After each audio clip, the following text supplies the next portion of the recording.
Hi hello welcome back to my channel. అందరు ఎలా ఉన్నారు అనేది కామెంట్ సెక్షన్లో కామెంట్ చేసేయండి. ఈ వీడియో చింతకాయ పచ్చడి వీడియో అనమాట. నేను స్టార్టింగ్ మాత్రమే ఇంట్రడక్షన్ ఇస్తున్నాను, ఆ తర్వాత వాయిస్ ఓవర్ మా అమ్మ ఇచ్చింది. సో మీరు రెసిపీ చూసి ఎలా ఉంది ఏంటి అనేది చూసి కామెంట్ సెక్షన్లో కామెంట్ చేయడం మర్చిపోకండి.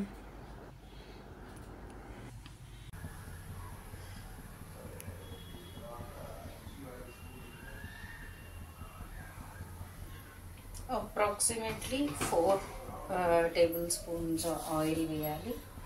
యాక్చువల్గా అయితే నువ్వుల నూనెతో చేస్తే పచ్చళ్ళు బాగుంటాయి, బట్ ఇవాళ కంప్లీట్గా నువ్వుల నూనెతో కాదు, refined oil plus mix of నువ్వుల నూనె యూజ్ చేస్తున్నాను.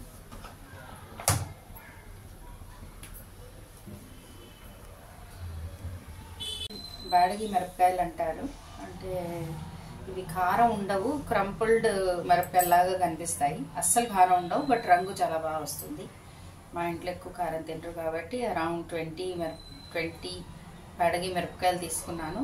ఇంకా కూడా కారం పడుతుంది తినే వాళ్ళకి, ఎందుకంటే చింతకాయ బాగా పుల్లగా ఉంటుంది కాబట్టి. నూనెలో మినప్పప్పు, మెంతులు,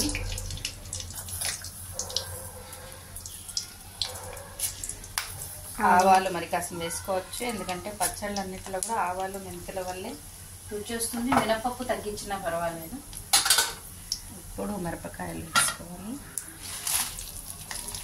యాక్చువల్గా ఇంకా కూడా పడతాయి మిరపకాయలు, బట్ ఈసారి మిరపకాయల బదులు కొంచెం పొడి కారం వాడతాను. సో ఇది కొంచెం నూనె ఎక్కువ వేసాను కాబట్టి రుబ్బేప్పుడు మాత్రం ఇంత నూనె పచ్చళ్ళలో వేసుకోకూడదు, పక్కకు పెట్టాలి. ద మోస్ట్ ఇంపార్టెంట్ ఇంగ్రీడియంట్ దీంట్లో ఇంగువ. ఎంత ఎక్కువ వేసుకుంటే అంత మంచిది. నేను ఎక్కువ వేయటం లేదు, బికాజ్ హాఫ్ ప్లేట్ మా ఇంట్లో ఎక్కువ తింటలేదు కాబట్టి. బట్ అదర్వైజ్ పాలింగు అని అది దొరుకుతుంది, అది వేసుకుంటే చింతకాయ పచ్చడి చాలా రుచిగా ఉంటుంది. వీటిని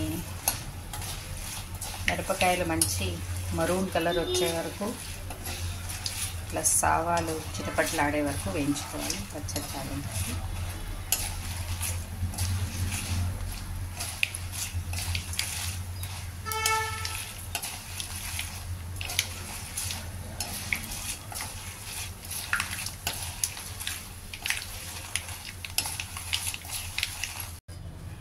చింతకాయలు మిక్సీ జార్లో వేసాక ఆల్మోస్ట్ 1.5 టేబుల్ స్పూన్స్ ఆఫ్ ఉప్పు బాగానే పడుతుంది దీంట్లో, ఎందుకంటే పుల్లగా ఉంటుంది పచ్చడి కాబట్టి. కొంచెం కారం వేస్తున్నాను కలర్కి. ఒక హాఫ్ టీ స్పూన్ పసుపు వేసాను. ఇవి నేను ఇప్పుడు కచ్చా పచ్చగా గ్రైండ్ చేసుకుంటాను మిక్సీలో. విప్ బటన్ యూస్ చేసి గ్రైండ్ చేస్తాను నేను.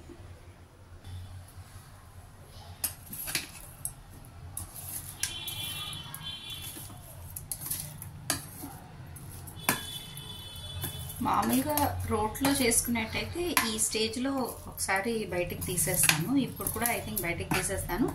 తాలింపు వేసాక మళ్ళీ ఇది ఒక విప్తో ఒక రౌండ్ రుబ్బాక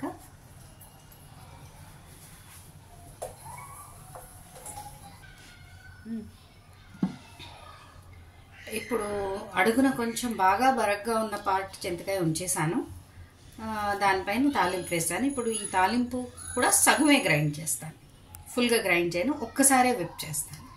సో ఇప్పుడు ఆల్మోస్ట్ హాఫ్ మెదిగాయి, కొన్ని ఆ చింతకాయలో మనం ఉంచిన తొక్కులో మెదిగిపోయాయి అన్నాక ఇప్పుడు నేను మిగిలిన తొక్కు యాడ్ చేస్తాను. యాడ్ చేసి ఇప్పుడు కూడా నేను విప్ బటన్ యూజ్ చేసి తిప్పుతాను. కొంచెం టైం టేకింగే, కానీ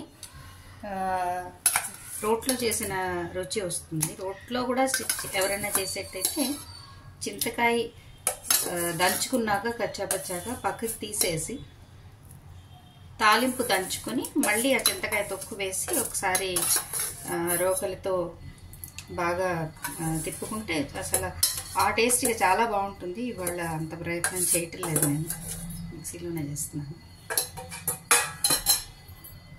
బట్ క్లోజ్ టు రోటి రుచి తేవడానికి ట్రై చేస్తున్నాను. ఇప్పుడు మిక్సీలో గ్రైండ్ చేశాక టెక్స్చర్ ఇలా వస్తుంది. ఇప్పుడు ఇది మనం యాక్చువల్గా ఎంత నూనె వేసినా ఇది పీల్ చేసుకుంటుంది, 1 డేలో డ్రై లాగా అయిపోతుంది. అందుకని పైనుంచి మళ్ళీ దీంట్లో కొంచెం తాలింపు వేస్తాను. వేసాక మళ్ళీ మీకు చూపిస్తాను. ఇది తయారైన చింతకాయ పచ్చడి. నేను ఊరికే ఇప్పుడు వేడిగా ఉంది, ఇంకా అంటే నేను పైన నూనె తాలింపు వేసాను కాబట్టి వేడిగా ఉంది కాబట్టి ఇంకా నేను స్టీల్ గిన్నెలో వేసాను. బట్ ఒక సిరమిక్ బౌల్లోకో లేకపోతే గాజు సీసాలోకో చల్లారిపోయాక తీసుకొని రోజు వేడన్నంలో కొంచెం నెయ్యి వేసుకుని తింటే చాలా అద్భుతంగా ఉంటుంది ఆ రుచి. పెద్దవాళ్ళు చేసే పచ్చళ్ళు అన్నీ కూడా చాలా అంటే మన టేస్ట్ బడ్స్కి చాలా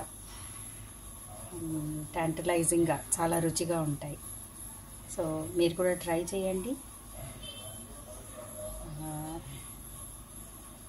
నచ్చితే ఈ ఛానల్కి సబ్స్క్రైబ్ చేయండి, లైక్ చేయండి.